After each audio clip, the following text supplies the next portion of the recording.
Update. Entitled Stepmonster got herself banned for my wedding. Original post. My 28 male, stepmother 49 female is a wannabe party planner. She has taken it upon herself to plan and host every party and holiday my dad's family has thrown since she married him. I never loved those occasions growing up. She's controlling and gets upset if people complain about anything, but I humored her for my dad's sake. According to him, this helps her feel included. I'm getting married to my fiancée Jane, 26 female, in July. We got engaged in early 2021, but Jane ended up getting pregnant a couple months after that, and we decided to postpone the wedding to focus on our son for a while. So we've had a long engagement. My stepmother has tried to hijack our wedding plans from day one, complaining, contacting our planner, showing up unannounced to Jane's dress appointments, etc., and we have repeatedly asked her to stop. Dad wants us to humor her, but she's clearly resentful of the fact that she's not hosting the wedding or being labeled mother of the groom in invitations. Besides our baby boy, we also have Luke, 4 male, Jane's paternal half-brother. She got custody of him a few months into our relationship after his parents died. I ended up moving in with them during the pandemic, and I have been in Luke's life since he was a baby. He doesn't call me dad and refers to us as a sister and his OP, but we love him like a son. Stepmother, though, hates Luke. She accuses Jane of baby-trapping her way into the family, and that accusation only got worse after our son was born. My dad gets along with Jane and adores the kids, but stepmother demands him to refuse babysitting Luke. So we don't leave the kids with them often. Instead, Jane's brother and sister-in-law usually watch the kids for us, as their children are close to ours in age. We had a thing last Sunday, and my brother-in-law was out of town with his family. Jane's other siblings live in different cities, as well as my mom and sister. My dad agreed to babysit at our place, and we left. We came back to find both kids crying, stepmother screaming, and dad weakly trying to calm everyone down. Apparently, Luke had told stepmother that both he and our son were going to be our ring bearers, and she went ballistic. She screamed that she wasn't going to allow that, because he wasn't family. She then hit him when he started crying, and his lip is still split. She'd never gotten to this point before. We immediately banned her from our house and from our wedding. Dad is fuming and has said he's not going without her. He's also convinced half of his side of the family by severely downplaying what stepmother did to boycott the wedding as well. This includes my stepbrother, who fully agrees with his mother no matter how many times I try to tell him the truth. Me and Jane are refusing to budge, but many of my cousins who aren't coming anymore are asking us to reconsider. Pretty much all of Jane's family agrees with us, but one of her aunts suggested that maybe stepmother is acting out because she doesn't feel welcomed by my family. I've honestly had it with my family enabling her behavior. I love my dad and really want him at my wedding, but I am more than willing to go no contact if it means protecting my family. Edit: I think I accidentally deleted a paragraph where I mentioned this, but we did press charges. We took Luke to the pediatrician the next day and gathered every piece of evidence we had. Not only did we have pictures of Luke's face, but by some miraculously strike of luck, we also had nanny cam footage. Some commenters were right to assume that my stepmother hadn't been invited to our house, but my dad hasn't really gone anywhere without her in years, so we took precautions. We didn't expect her to actually do anything this awful, but we've never trusted her with the kids. The physical attack happened off camera, but there is some footage of her screaming and Luke crying before and after the event. She now has a child mistreatment charge on her rap sheet. We wouldn't let her get away with this. I'll try to respond to at least some of the comments, but all I'll add for now is that Luke is okay. The visit to the pediatrician happened the day after. He already had a counselor and will continue treatment. We've been hugging and pampering him a little more than usual too. He's still upset, but is already doing much better. Now for the top advice before reading the updates.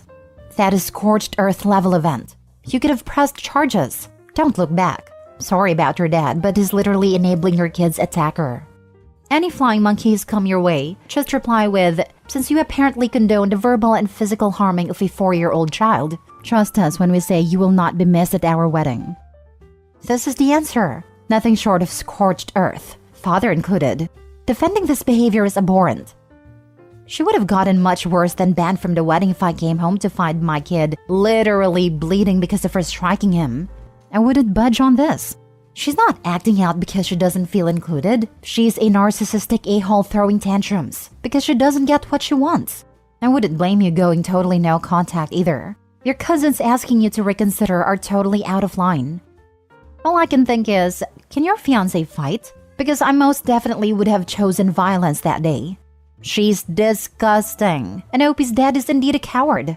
Imagine the fear that baby felt being screamed at about not being family, and physically attacked all for being excited on top of him having lost his parents already. I don't think I would have been able to control myself. Wow, just wow. Opie, these people are not safe people or good people. You and your family are better off. Jane can fight very well actually. She's done jujitsu, but got busy tending to Luke. I can also fight, and was more than ready to, but neither of us wanted the kids to see us like that. Pretty much every adult in the house was screaming for a few minutes, and we didn't want to get it any scarier. Jane also threatened to call the cops, which prompted dad and stepmother to leave. Your dad needs to grow a spine. How in the hell can he stand by and watch his wife harm a literal child? It honestly says more about him than her. Cut your losses on anyone siding with this nonsense. She clearly attacked Luke. Are charges being pressed? Because truly deserves punishment for her actions. Something far more eye-opening than being disinvited from your wedding. He stands by his witchy wife because she's the one he's sleeping with. He's afraid he will be cut off. And she will leave him eventually. Cowards die alone. Now for the update. I want to thank everybody who took the time to read and or comment on my previous post. It's been a tough week, but it's always great to know that people care. I haven't been able to reply to every comment, but I will try to address some in this update. This might get a little long. I'll start off by saying that me and Jane are going no contact with my dad and stepmother. We haven't really spoken to either of them since the incident, and I don't plan on being the one to reach out. Any communication between us is being handled by my younger sister. She's completely on our side, but will remain in low contact for the time being. I've decided to adopt Jane's way of dealing with people she cares about. Forgive what's apologized for, but never forget. Basically, if dad or stepmom ever truly understand what they did wrong and sincerely apologize, we're willing to forgive them even if begrudgingly so. But we will never ignore or let them forget what they did to our family. And for the time being, neither of them will be allowed near Luke, our baby, and any other kids we may have in the future, even if we do forgive them. As for the rest of my family, I read a lot of comments suggesting that I post pictures of Luke's face, as well as the nanny cam footage. I'm not very active in social media, but even if I was, I'm not comfortable exposing my injured preschooler like that, especially given that nothing on the internet ever truly goes away. I also decided not to share the pictures with my family unless truly necessary. I should probably mention that while my family adores my dad, most of them aren't very fond of stepmother. She had 2 failed marriages prior to meeting my father, the first of which resulted in my stepbrother, and he cheated on his then-girlfriend to be with her. My family loved that girlfriend and disliked stepmother right away. Not only has she been controlling and manipulative since the beginning, she's also tried to force her way into the family matriarch role by any means possible. Taking over planning duties for every family event was her favorite way to do it, because of all the attention and compliments that come with it. The main reason why I hated these parties growing up was because she'd always find a way to make everything about her, including Christmas, and mine and my sister's birthdays. The rest of the family felt neutral about it, but they never liked her. With Luke, it was different. Most of my relatives didn't meet him until COVID restrictions got looser, and by then, he was 2 years old. He's a bright and genuinely lovable kid, and there weren't really any other small children in the family, so everyone immediately started cooing over him. The way I see it, stepmother got upset that Jane and Luke were accepted by my family so easily compared to her experience, and that's why she resents them both, but I can't confirm that. She was also mad that, aside from not being the planner, she would have absolutely no involvement in the wedding party. She tried to pressure us into letting her officiate, even if one of Jane's best friends was offered that role a year ago. Making stepbrother my best man though he wasn't interested, it had already gotten my best friend. Or asking her sister's daughter to be our flower girl, when we'd promised Jane's 3-year-old niece. Also, her sister's daughter is 15 and doesn't know us. She also tried to convince us to let my dad walk Jane down the aisle since her father's gone, but her eldest brother, the brother-in-law I mentioned in the first post, had already been enlisted.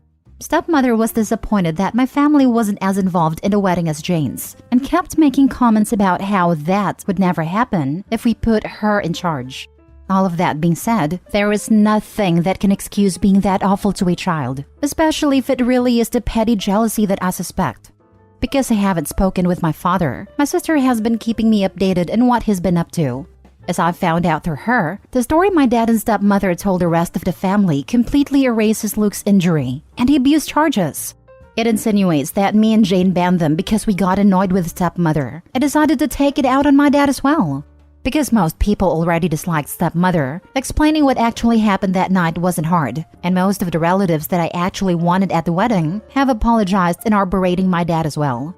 The people that didn't believe us, as well as those saying we overreacted, have been told they are not welcome in our home anymore. Those are mostly people from my dad's generation, so I can't say I'm surprised.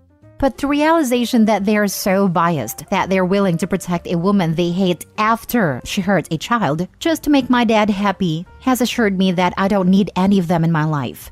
Stepbrother is still in denial. He refuses to believe his mother could hurt a child, even with all the evidence we have.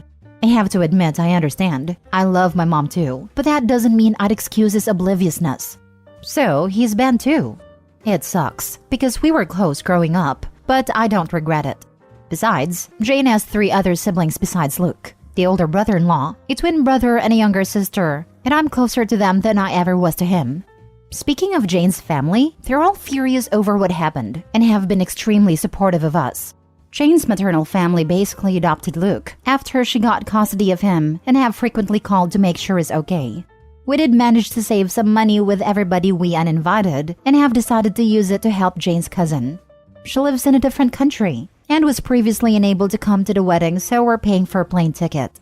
Luke has gotten much better and is almost completely back to being the sunny child he's always been. The split lip was shallow. It's healing slowly but didn't require any stitches. We sat him down a few days ago and explained that my dad and stepmonster wouldn't be around anymore. He really liked my dad, but understands that he and stepmother are attached at the hip. He's clearly scared of her, but we're doing our best to make him feel safe. Me and Jane have reassured him that he is family. We love him and no one will ever change that. I'm not too worried about dad or stepmother trying to show up at the wedding, but we've alerted the venue and given them pictures just in case they try anything. Better safe than sorry. Some people brought attention to the fact that stepmother was a hypocrite for saying Luke isn't family, and I agree for obvious reasons. Her main excuse for pretty much everything she does is that she doesn't feel like my family welcomes her. Dad has been guilting me to take part in everything she plans by reminding us for that as long as I can remember. The way he continues to make excuses for her without realizing this is basically a case of the pot calling the kettle black, except Luke actually is family, is what has made me accept that while I will always love my dad, it's not healthy or safe for me and my family to be around him anymore. It hurts to know my son won't have his only remaining bio-grandfather in his life, but he has 2 amazing step-grandpas to make up for it. For now, I'm sad but satisfied with how things have turned out. I don't like complaining about my life. It's a mess, but a beautiful one. I love my fiancé, I love my kids, and I'm lucky enough to love my job. We're happy, and I'm not letting anyone ruin that. I hope this is my last update on the story, but I'll keep you posted. Again, thank you for all your love and support. Best wishes to all of you. It never ceases to amaze me how disgusting people like Opie's dad and stepmother can be, for absolutely no logical reason. So much stress and drama with no payout. A peaceful life is worth so much more in my opinion. But keeping the entitled child-harming stepmother happy is keeping the peace in their mind. So the father watched her attack a small child, and he's just okay with that? Growing up and realizing that people you love never deserved it sucks. Good for Opie and Jane for standing up for their family and keeping everyone safe. Some people are so afraid of being alone after a certain age that they'll put up with anything. Dude cheated on his current girlfriend to be with his monster. He deserves it, to be honest. Was probably never a good role model anyway. This includes my stepbrother, who fully agrees with his mother no matter how many times I try to tell him the truth. Showing the evidence is not going to sway this. There is no watered-down version that still isn't child mistreatment, and they will defend this. PSA, raise your sons to be self-reliant, so they don't marry someone this evil because you didn't raise them to learn how to heat up a freezer waffles. Now for the last story. Girlfriend 27 female asked me 26 male a hypothetical about spending money and has raised red flags for me. So I, 26 male, have been with my girlfriend, 27 female, for a year and a half now. The other day we were playing Stardew Valley, and everything was going well. We share money in the game, and she randomly asked, "What would you do if I spent all our money right now?" Being just a game, I said, "Go right ahead." And she asked, "Well, what would you do if I did that in real life?" I asked her to expand on that, and she phrased the question like this. She said, "If we were married, what would you do if I spent all of our money down to $0 on something for the both of us without consulting you first?" I was honest and told her I would probably divorce her, to which she was shocked. She asked if I'd even talked to her about it or tried to reason with her first, and I told her if she would make a massive decision on something that would affect both of us like that, that's not someone I would want to be with. She obviously didn't like that answer, and it's kind of been left how it is. Obviously, this was a hypothetical, but it's honestly kind of raising red flags for me. We don't share any accounts right now, but we have different views on how we see finances. I want to bring it up to her again, but I could use some advice on how to go about that, or on what else I could dive into, because this honestly kind of worries me. Now for the top advice. This is stupid, and she's too old to be playing these childish games. If she's mad, let her be, and tell her you're ready to have an adult conversation when she's ready.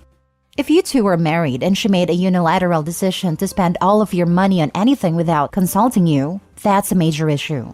I don't know if it's divorce-worthy, but I would certainly have completely separate finances after that.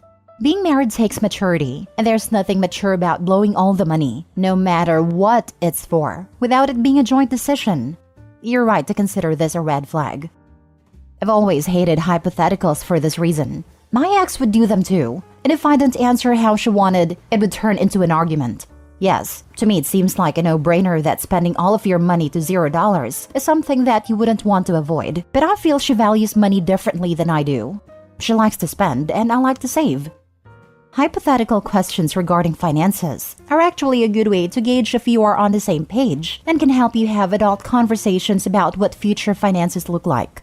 Having hypothetical questions about what would your lives look like if one of you lost your job, and how you would manage, and how would it change your day-to-day spending, where would you cut back, what are things you wouldn't want to compromise on, and where would you both agree to cut the fat. She pretty much told you her values about finances is never going to change. We don't share any accounts right now, but we have different views on how we see finances. Move on. People need to stop fitting square pegs into round holes.